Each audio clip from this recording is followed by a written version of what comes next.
Plagiarism tools का use research scholars के लिए आज एक जरूरी स्किल बन चुका है। लेकिन कई बार उन्हें ये टूल्स उतने सिंपल नहीं लगते जितना शुरू में लगता है। स्कॉलर सोचता है कि बस टूल खोलना है, फाइल अपलोड करनी है और रिजल्ट मिल जाएगा। लेकिन एक्चुअल यूज में कई लेयर्स होती हैं जिन्हें समझना उतना आसान नहीं होता। प्लेगरिज्म चेक सिर्फ परसेंटेज देखने का काम नहीं है, बल्कि पूरे डॉक्यूमेंट को एक एनालिटिकल नज़र से रिव्यू करने की डिमांड करता है। सबसे पहले स्कॉलर्स को ये समझना मुश्किल लगता है कि कौन सा टूल ऑथेंटिक है। मार्केट में कई टूल्स अवेलेबल हैं: Turnitin, iThenticate, Grammarly plagiarism, small SEO tools, QuillBot checker. लेकिन इनमें एक्यूरेसी, डेप्थ और मैचिंग डेटाबेस में फ़र्क होता है। स्कॉलर को कंफ्यूज होता है कि कौन सा टूल रिलायबल है और कौन सा सिर्फ दिखावा। सही टूल मिस्टेकनली इग्नोर कर देने से लेटर बड़ी प्रॉब्लम हो सकती है। प्लेगरिज्म रिपोर्ट समझना भी उतना इजी नहीं होता। स्कॉलर बस परसेंटेज देखता है और डर जाता है कि 18% या 25% बड़ी प्रॉब्लम है। लेकिन एक्चुअल अंडरस्टैंडिंग यह होती है कि किस टाइप का मैच है: exact match, sentence structure match या सिर्फ टेक्निकल टर्म्स मैच। कई बार टूल रेफरेंसेस, बिब्लियोग्राफी या कॉमन फ्रेजेस को भी मैच दिखा देता है, जो एक्चुअल प्लेगरिज्म नहीं होता। स्कॉलर के पास ये क्लैरिटी नहीं होती कि रिपोर्ट कैसे इंटरप्रेट करनी है। पैराफ्रेजिंग में भी कंफ्यूजन होता है। स्कॉलर सोचता है कि बस वर्डिंग बदल दूं तो प्लेगरिज्म खत्म हो जाएगा, लेकिन टूल्स लॉजिकल सिमिलरिटी भी पकड़ते हैं। स्ट्रक्चर बदलकर भी कई बार मैच आ जाता है।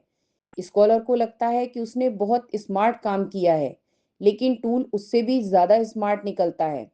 यही रीज़न है कि बिना डायरेक्ट पैराफ्रेजिंग रिस्की हो जाती है। डायरेक्शन बहुत ज़रूरी है। एक और इशू है प्रॉपर साइटेशन। स्कॉलर भूल जाता है कि हर रेफरेंस को सही फॉर्मेट में साइट करना होता है। APA, IEEE, Springer format, Elsevier style. Wrong citation भी प्लेगरिज्म फ्लैग कर सकता है। स्कॉलर को लगता है कि उसने रेफरेंस दे दिया, लेकिन रेफरेंसिंग स्टाइल की स्मॉल मिस्टेक्स भी टूल आइडेंटिफाई कर लेता है। प्लेगरिज्म लिमिट का प्रेशर भी कंटिन्यूअसली रहता है। यूनिवर्सिटी कहती है 10% से कम होना चाहिए, गाइड कहता है 15 एक्सेप्टेबल है, कुछ प्लेसेस में 20% भी ओके है। स्कॉलर के दिमाग में कंफ्यूजन रहता है कि एक्सपेक्टेबल टाइम एक्चुअल है कौन सी। इस प्रेशर में वो बार बार टूल रन करता है, बार बार एडिट करता है और हर बार नया मैच निकल आता है। उसे लगता है कि ये कभी खत्म ही नहीं होगा। टूल्स का एक हिडन चैलेंज यह भी है कि फ्री टूल्स डीप मैचिंग नहीं करते। स्कॉलर सोचता है कि उसका कंटेंट ओरिजिनल है, लेकिन जब सेम कंटेंट टर्निटिन या आइथेंटिकेट जैसे एडवांस टूल पर जाता है तो लार्ज सिमिलरिटीज सामने आ जाती हैं। स्कॉलर शॉक्ड हो जाता है।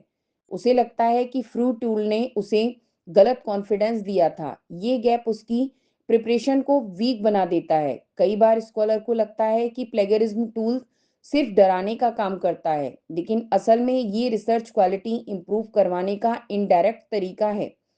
बस प्रॉब्लम ये है कि टूल्स को इफेक्टिवली यूज करना टेक्निकल नॉलेज और प्रॉपर गाइडेंस मांगता है। स्कॉलर अकेले बैठकर इसे पूरी तरह समझ नहीं पाता। उसे बार बार लगता है कि कहीं ना कहीं वो कुछ मिस कर रहा है। यही रीजन है कि प्लेगरिज्म टूल्स का यूज सिंपल दिखता है, लेकिन डीप अंडरस्टैंडिंग मांगता है। स्कॉलर को सिर्फ टूल ऑपरेट करना नहीं सीखना होता, बल्कि उसके रिजल्ट्स को इंटरप्रेट करना, सुधार करना और सेफ ओरिजिनलिटी मेंटेन करना भी सीखना पड़ता है। बिना प्रॉपर डायरेक्शन टूल्स एंजाइटी पैदा करते हैं, लेकिन सही गाइडेंस के साथ वही टूल्स उसकी रिसर्च जर्नी को स्मूथ और सेफ बना देते हैं।